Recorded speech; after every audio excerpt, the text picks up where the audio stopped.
The new game VED has a shockingly complicated setup. There's a battle between the real world and the magic world, an aggressively evil tech company, a band of sorcerers who are out for blood, non-believers, an ancient order of knights, and even a talking sword.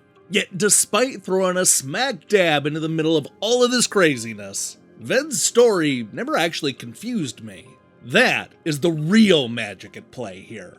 It's a game that has at least 2 sequels worth of world building, all boiled down into a 5-hour game that is surprisingly easy to follow.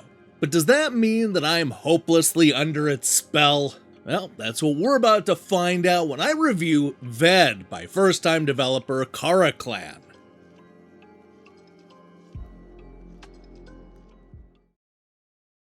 VED is a game that throws you right into the middle of things and hopes that you're gonna hold on and never let go. It's the story of a young man named Cyrus who comes to the big city to live with his aunt Xena. It's while attempting to rescue his irresponsible buddy from an apartment fire that Cyrus discovers that he has the ability to teleport to a magical world filled with monsters and a talking sword. Now, it won't take long for the utterly confused Cyrus to find himself in the middle of an ancient battle of ideology. There are those who believe that the real world and the magical world should never mix. We're also introduced to a faction led by Freddy Firehands, who is sick of staying in the shadows and just wants to bring magic into the real world. And then there's Impulse, a tech company that intends to use magic to gain the upper hand on its competition. It's up to Cyrus to navigate his way through these competing ideologies and bring peace and order back to both worlds. Or perhaps to see them burn. The choice is really up to the player. VED is what I would describe as a choose-your-own-adventure role-playing game. A lot of the game revolves around Cyrus having lengthy conversations and then choosing what to say or what to do. Sometimes it's as simple as just asking a pretty girl for her phone number, while other times the choices will have some dire consequences. Should Cyrus prove to everybody that magic exists live on television? Should he help Impulse launch their newest gadget? Should he train to become a VED Knight and push back against the influence of magic in the real world? These choices and many, many more will fundamentally change the way that the story plays out, creating an intriguing narrative that you have a lot of control over. When you're not trying to navigate your way through the different factions, you'll spend most of the time in the magical world. This is, without a doubt, the most exciting part of VED. To call it a turn-based role-playing game may be accurate, but it's not the full story. You see, when Cyrus goes into battle, the first thing you're going to notice is that he has a maximum of 16 different abilities lining the bottom of the screen. What sets this game apart from pretty much every other RPG that I've ever played is that the abilities that you have access to will depend entirely on where you're standing. You really only have access to a few abilities at any one time because the 16 are actually split up into groups of 4. That means there are a total of 4 spaces on the 2D combat field, with each giving you access to a different grouping of attacks. The trick is that each of those attacks will move you either left or right, which means that you're going to have to use some strategy in order to get the most out of the abilities. Now, what's cool about this system is that the various bad guys are created with this back and forth movement in mind. An average monster will have its body right in the middle with the 2 arms on each side. This means that you're constantly going to be moving left and right in order to hurt not only the body, but also the appendages. You can't just stand in the same spot and expect to win every fight, because it's essential that you move around the playfield and use the different abilities and vantage points.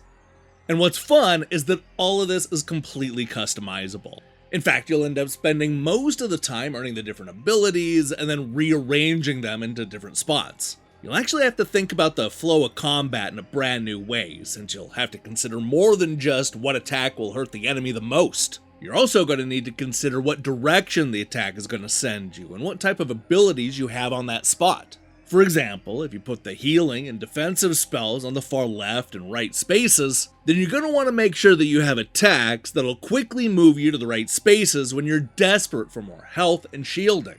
With dozens of different moves to earn and equip, it becomes a real juggling act.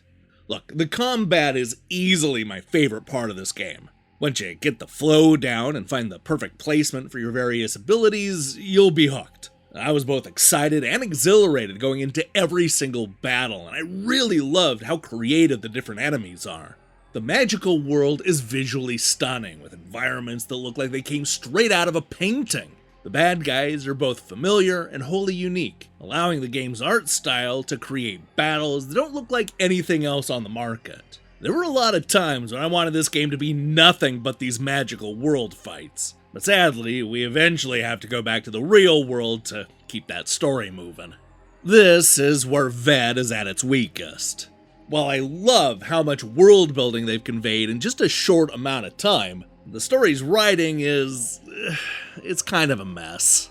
Let's start with the biggest problem. Cyrus is insufferable. He's both a weird and off-putting combination of being aloof and overly confident. There were times in the first half of this game where I honestly wondered if Cyrus had ever spoken to another human being before. Because he is, and I don't say this lightly, the worst at it. And no, that inner monologue he has isn't doing himself any favors. He says and does things that often make no sense, especially given the gravity of the situation at hand. And that brings us to the sloppiness of the storytelling. Once you beat the game, it's easy to see what they were trying to do, but let me tell you, the leaps it makes along the way will have you scratching your head. There are times when it seems like characters will contradict themselves in the same sentence, while other times it'll feel like they have selective amnesia. There's also a love story that seemingly happens out of nowhere. Even though I ultimately liked the broad strokes that it took to get us to a satisfying ending, I was baffled by the writing throughout this entire game. Of course, none of this is helped by the crummy voice acting. While Cyrus does a solid enough job, I suppose, there were more than a few supporting characters that I'm almost certain were voiced by a computer program. Even if you can get beyond that, you'll be frustrated by how bad the voice editing is. Sometimes Cyrus will wait a really long time to finish a sentence, while in the very next line, the sentence will run together and almost overlap. It's like when you're listening to an amateur sound editor who doesn't realize that there actually needs to be a pause between some of the sentences. I'll admit, this creates some unintentionally hilarious moments throughout this game, which, if nothing more, can be a lot of fun. For me, though, I found that it was one of those things that just took me out of the story. On the other hand, VED is a game that I'm going to likely return to. The combat is a lot of fun, and I found myself wanting to just play a lot more of that. I'm also curious how the story will play out if I make completely different decisions. I skimmed through a YouTube playthrough after beating the game and barely recognized the story bits. As messy as the writing is, I really do appreciate how ambitious the story is and how much it depends on your choices. VED may ultimately bite off more than it can chew, but it's also a wholly unique role-playing experience that you're not going to soon forget.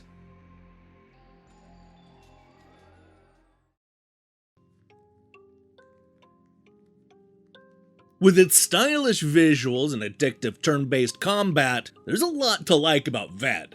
It walks the line between fantasy and science fiction, giving us an ambitious story full of warring factions and colorful characters. While I love that it swings for the fences, the sloppy storytelling and insufferable hero get in the way of the adventuring. Still, if you can overlook some writing issues and characters that are constantly making weird decisions, you'll find a fun role-playing game with a lot of fresh ideas. And, if nothing else, VED is a masterclass on how to do amazing world building in just a short amount of time. Hey, thanks for watching my review. If you liked what you saw here, then you should know that we post new reviews and features almost every day. Now, here's the question I have for you. What RPG has the best style of combat? Be it turn-based or not, there are a lot of role-playing games out there that have great combat systems. What style of combat is your favorite? Let me see your picks in the comments below. In other news, we'll be back tomorrow with a brand new Review Crew episode. Will it involve the Nintendo Switch Online? Well, I guess we'll see what Nintendo announces. Or if they announce anything at all. While you wait for that, I strongly recommend you click that subscribe button and support what we're doing here. Until then,